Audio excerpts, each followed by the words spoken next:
K ആന്റണിയുടെ ഭരണകാലത്താണ് നിർഭാഗ്യകരമായ മുത്തങ്ങ സംഭവം നടന്നത്. മുത്തങ്ങ സംഭവത്തിൻ്റെ വേദന ഇപ്പോഴും ചിന്തിക്കുന്നവർക്കിടയിൽ മാറിയിട്ടില്ല. ജോഗിയെ പോലീസ് വെടിവെച്ച് കൊന്ന സംഭവം, ജാനുവിനെയും ഗീതാനന്ദനെയും ക്രൂരമായി മർദ്ദിച്ച സംഭവം, ആന്റണി സ്പോൺസർ ചെയ്ത ഒരു സംഭവമായിരുന്നു മുത്തങ്ങ സംഭവം.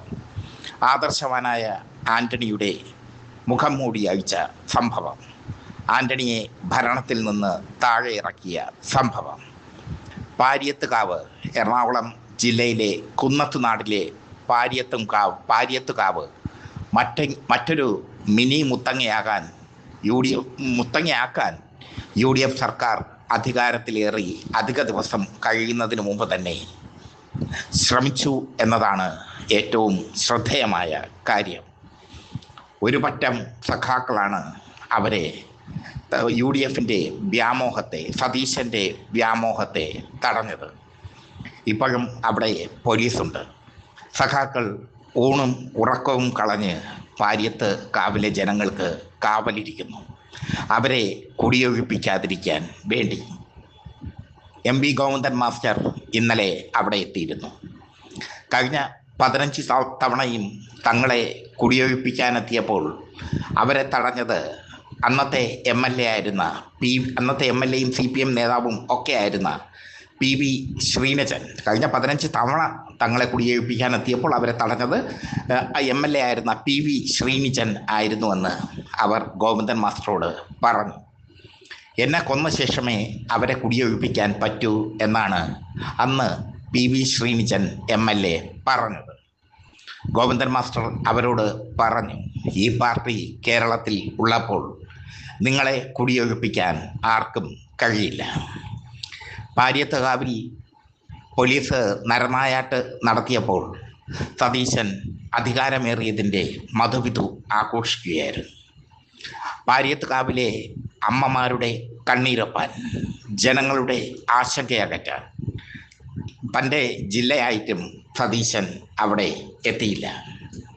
അമ്മാളും അമ്മയാക്കി കെട്ടിപ്പിടിച്ച് റീലൊക്കെ ചെയ്ത് സതീശൻ PR വർക്ക് കൊഴിപ്പിച്ചു. റോജിയം ജോണിനെയും സജീന്ദ്രൻ, ഇപ്പോഴത്തെ MLA ആയ സജീന്ദ്രനെയും ഒക്കെ അവിടെ പറഞ്ഞു വിട്ടിട്ടും ജനങ്ങൾ അവരെ സ്വീകരിച്ചില്ല. കാരണം സർക്കാർ അവരെ വഞ്ചിക്കുകയാണ്. അവരെ കുടിയൊഴിപ്പിക്കാൻ സമയം വേണമെന്നാണ് സർക്കാർ കോടതിയോട് പറഞ്ഞിരിക്കുന്നത്. അതായത് അവരെ കുടിയൊഴിപ്പിക്കാൻ സമയം വേണം, സമയബന്ധിതമായി കുടിയൊഴിപ്പിക്കാം. ഭരണമില്ലാത്തപ്പോഴും ഭരണമുള്ളപ്പോഴും അവരെ സംരക്ഷിച്ചു നിർത്തിയത് CPM ആണ്. പാരിയത്തുകാവ് ഭൂമാഫിയകൾ കണ്ണുവച്ചിരിക്കുന്ന പ്രദേശമാണ്. റിയൽ എസ്റ്റേറ്റ് ലോബികൾ കണ്ണുവച്ചിരിക്കുന്ന പ്രദേശം. UDF സർക്കാർ അധികാരത്തിൽ വരുമ്പോഴൊക്കെ റിയൽ എസ്റ്റേറ്റ് ലോബികളും ഭൂമാഫിയകളും ഒക്കെ തലപൊക്കാറുണ്ട്. അവർ നിരന്തരം അവർ തഴച്ച് വളരും, അത് സ്വാഭാവികമാണ്. എന്തായാലും ഭൂമാഫിയയ്ക്ക് വേണ്ടിയാണോ സതീശൻ ഈ നാടകം കളിക്കുന്നത് എന്ന് പൊളിറ്റിക്സ് കേരളയ്ക്ക് സംശയമുണ്ട്. പാരിയത്തുകാവിൽ നടന്ന നരനായാട്ട്, അതിനെപ്പറ്റി വലിയ വാർത്തകളൊന്നും വരില്ല, അന്തിച്ചർച്ചകളൊന്നും ഉണ്ടാകില്ല. കാരണം ഭരിക്കുന്നത് ഇടതുപക്ഷമല്ല. ഇടതുപക്ഷമായിരുന്നെങ്കിൽ ഘോരം അന്തിച്ചർച്ചകൾ നടത്തുമായിരുന്നു. ചാനലുകളൊക്കെ അന്തിച്ചർച്ചകളിൽ പരിസ്ഥിതിവാദികളെന്ന് പറയുന്നവരെ കൊണ്ടുവന്നിരുന്ന് ഘോരം പ്രസംഗിപ്പിക്കുമായിരുന്നു. KM ഷാജഹാൻ അടക്കമുള്ളവർ ശക്തമായ വിമർശനങ്ങൾ ഉന്നയിച്ചുകൊണ്ട് വരുമായിരുന്നു. പക്ഷേ ഭരിക്കുന്നത് UDF ആണ്. അതുകൊണ്ട് ആരും അതിനെ കണ്ടില്ല കേട്ടില്ല എന്ന് നടിക്കുന്നു. സതീശൻ എറണാകുളത്തെത്തി മമ്മൂട്ടിക്കൊപ്പവും മോഹൻലാലിനോടൊപ്പവും ഒക്കെ നിന്ന് ഫോട്ടോയ്ക്കൊക്കെ പോസ്റ്റ് ചെയ്ത് അങ്ങ് പോയി. സതീശനെ വീഴ്ത്തിക്കൊണ്ട് ശ്രീകുമാരൻ തമ്പി അടക്കമുള്ള സാഹിത്യ പുങ്കവന്മാർ എത്തി. കാര്യ ലാഭത്തിന് വേണ്ടി ശ്രമിക്കുന്ന കലാകാരന്മാരുടെ നാടകങ്ങൾ കേരളം കണ്ടു. പക്ഷേ പാരിയത്തുകാവിലെ ജനങ്ങളുടെ നൊമ്പരം തിരിച്ചറിഞ്ഞത് CPM മാത്രമാണ്. പ്രതിപക്ഷ നേതാവ് പിണറായി വിജയൻ പാരിയത്തുകാവിൽ എത്തുമെന്ന് ഉറപ്പ് കൊടുത്തിട്ടുണ്ട് ജനങ്ങൾക്ക്. അവരെ സമാശ്വസിപ്പിക്കാൻ പിണറായി എത്തുന്നതോടെ അവരുടെ ഉള്ളിലെ ആശങ്കകൾ മാറും. കേരളത്തിൽ CPM എന്ന പ്രസ്ഥാനം ഉണ്ട്, കമ്മ്യൂണിസ്റ്റ് പാർട്ടിയുണ്ട്. കമ്മ്യൂണിസ്റ്റുകാർ ഉള്ളിടത്തോളം കാലം കേരളത്തിൽ ആരെയും കുടിയൊഴിപ്പിക്കില്ല. പിണറായി സർക്കാർ 10 വർഷം ഭരിച്ചു. പാരിയത്തുകാവ് പോലെ നിർഭാഗ്യകരമായ ഒരു സംഭവം പോലും ഉണ്ടായിട്ടില്ല.